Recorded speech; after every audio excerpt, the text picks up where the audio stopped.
Welcome to the heart of rural England. Thatched roofs in sleepy villages, rolling hills, sparrows and robins tweeting on the breeze. But don't be fooled. Out here in the English rural paradise, there could be threats lurking around every turn. Maybe a tractor's dropped some mud on the road. There could be a slippery cattle grid around the next bend. No, out here, you need to know that your vehicle can look after you. Yeah, that ought to do the job. So allow me to introduce today's vehicle of choice, a Dodge Ram TRX. Now, this starts out life as a pretty silly vehicle. It's a full-size pickup with 5 heated and ventilated seats, a big bed out the back, and it's powered by a similar 6.2 litre supercharged V8 to what you find in the nose of a Dodge Hellcat, meaning this family-sized truck has 702 horsepower and about 650 pounds-feet of torque. This is basically a rival to one of Ford's Raptors. And there's some shade being thrown by Dodge as well, because down here in the glove box, there's actually a bit of a graphic inlaid into the plastic showing a size comparison between an itsy-bitsy little Raptor and a Tyrannosaurus Rex, a T-Rex, TRX. Yeah, you see where the joke's coming from, don't you? Now this truck will do 0 to 60 in 4.5 seconds, and you would imagine that that would suffice for, well, even an American. But no. What happened to this truck was it left the factory in Michigan and headed way down south to Texas, where it visited the workshop of our friend, Mr. John Hennessey. Now, of course, at Hennessey, if you utter the words enough and power in the same sentence, you get fired on the spot. So they've set about the TRX with a more heavy-duty 2.4 litre supercharger, a fuel flow system that could fill an Olympic swimming pool in about 5 seconds, and various other off-road upgrades. But the key thing is the numbers. So, we now have, thanks to the Hennessey treatment, 960 foot-pounds of torque, which is more than 2 BMW M3s, and, wait for it, 1,012 brake horsepower, making this, which they now call the Hennessey Mammoth, quite simply the most powerful, fastest truck in the world. Ho-ho!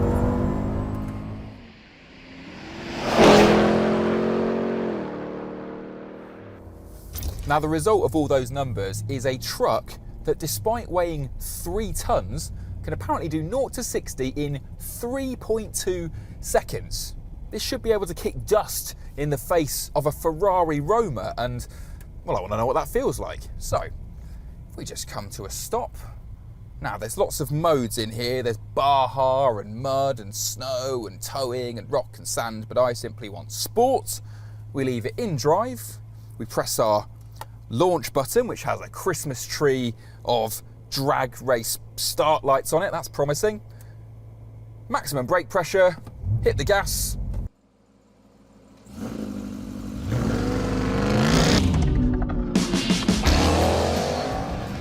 Good God! So much supercharger boost! Well, that's 60 miles an hour. That's quite a lot more. My goodness, I think the last time something this big and this heavy and this American accelerated this fast, it had Neil Armstrong on board. It's utterly absurd. The whole thing rears up as if it's going to do a wheelie, like a monster truck jumping over scrapped cars. It's phenomenal, but I can't help thinking that just because you can give a truck 1,000 horsepower, it doesn't necessarily mean you should. Now, as you might be able to tell from the way I'm being jostled around and having to manage the steering wheel, this is not the most sophisticated car on the planet. It's certainly not the most sophisticated car I've ever driven that has 1,000 horsepower. Normally, for that, Ferrari would give you some sort of 5-stage traction control setting, but in here I've got some paddles which are bent so they don't get in the way of the volume controls, get your priorities right, and, well, quite a jostly ride steering that you can do that with. I mean, look, I've got 1,000 horsepower, you can move the steering wheel, it does nothing. That'll be the 37-inch off-road tyres getting in the way of anything by the name of handling there. If ever there was a car that had too much power, it was this. Good Lord, what were they thinking? Problem is, you do have to stop that power eventually, and if we give it a hard stop, whoa. Yeah, the thing is, the brakes, they feel a bit standard, and the power is not standard. I mean, Hennessey, you gave this thing an extra 300 horsepower. It should have a parachute out the back.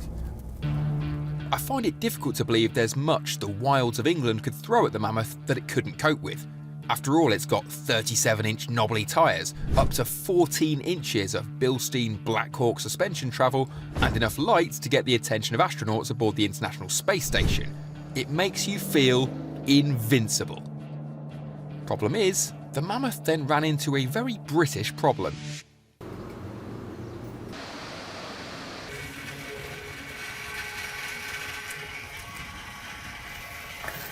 And finished. Right, that is a new record for me. 167 pounds to put 95.5 litres into my truck. Mad thing is, in Texas now, they're about to riot because fuel's gone over the equivalent of like £1, £1.10 a litre. Here, £1.75. Texans, you're getting a bargain, you don't know you're born. Right, now I've got to go and pay. Still, don't worry about the receipt because I've got a full tank, 95 litres, and if I look down on my display, just here, we can see that has given me an indicated range 225 miles. That's what my 167 quid, that's how far it's going to take us. 225 miles. Never ever again will I complain about range anxiety in an electric car. Naturally, even the most outdoorsy Frontier family is going to need to pop into town for supplies now and again. And I'm afraid this is where the Mammoth is perhaps just a smidgen too big for not so great Britain. Now, of course, speaking of errands, got a letter from the Royal Mail, a package I need to go and collect. It'd be good if I could get parked outside the post office, but yeah, I don't really see it happening today. Somehow I might have to walk quite a distance. Thank you, Mr. Pickup Truck, giving way out of respect, and so you should. Go and pick on someone your own size. Much, much smaller than me.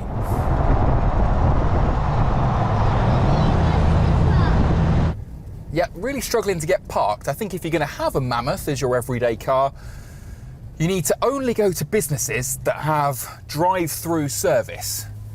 Oh dear, up the curb we go. Narrow street, parked cars, blind spots, sensors beeping. This is just horrid. Maybe to you this looks like I've got loads of space. Let me tell you, from in here, it's more terrifying than a lap of the Nürburgring. Oh, this is just horrible. And there's someone in a Fiat 500 laughing at me. Oh, we are knocking down this wall. The stupid American mirrors with their magnified lenses aren't helpful. Oh, well done for breathing in, everyone, we made it. So, speaking of drive-thrus, I think it's time for lunch. If you get hungry, you may well find that your all-American import truck doesn't quite fit into an imported American fast food joint. Of course, when it comes to parking, you're probably going to need to pay for 2 spaces. Actually, make that 4. This is such a ridiculous car.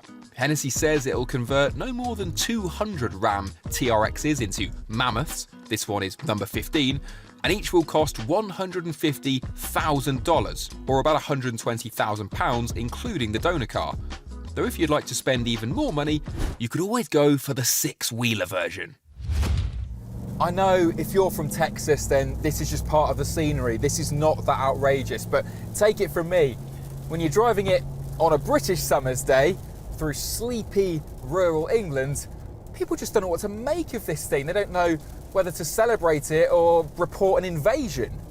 I mean, literally everything about this car is outrageous. The size, the weight, the power, the amount of equipment on board, the fuel consumption. We've been getting 6 miles to the gallon. So for £120,000, you are getting something that's bigger than a Bentley Bentayga and probably better off-road than a Bentayga and certainly a hell of a lot faster. You're just maybe not quite putting up with quite so much class and sophistication. Britain has a funny special relationship with importing American culture. We don't all drive around in Corvettes and Cadillacs. We don't really have shooting ranges or wear Stetsons. The limey attitude to America is that it's all best served up in small doses. A glass of Coke here, an episode of the Kardashians there, and every now and again, pancakes and bacon. This car is as idiotic and as out of place in sleepy Middle England as the Empire State Building would be in my back garden. So what is the future for big old yank tanks like this? I mean, it's got to be to go cleaner and greener, hasn't it? Even this stuff can't avoid the electric revolution. It's already happening. The Ford F-150 Lightning's here. We've driven that on the Top Gear YouTube channel. There's the very impressive Rivian R1T. And maybe one day we'll get a drive in a Tesla Cybertruck if Elon ever gets around to putting some metal where his mouth is. So where does that leave my big, yellow, loud friend here? The Mammoth, a car named after an animal that went extinct when the world got too hot for it. I guess it's one last yee-haw for the big bad V8 truck, and I've loved living a bit of the American dream in the English countryside today. I think I'd like to wake up now though.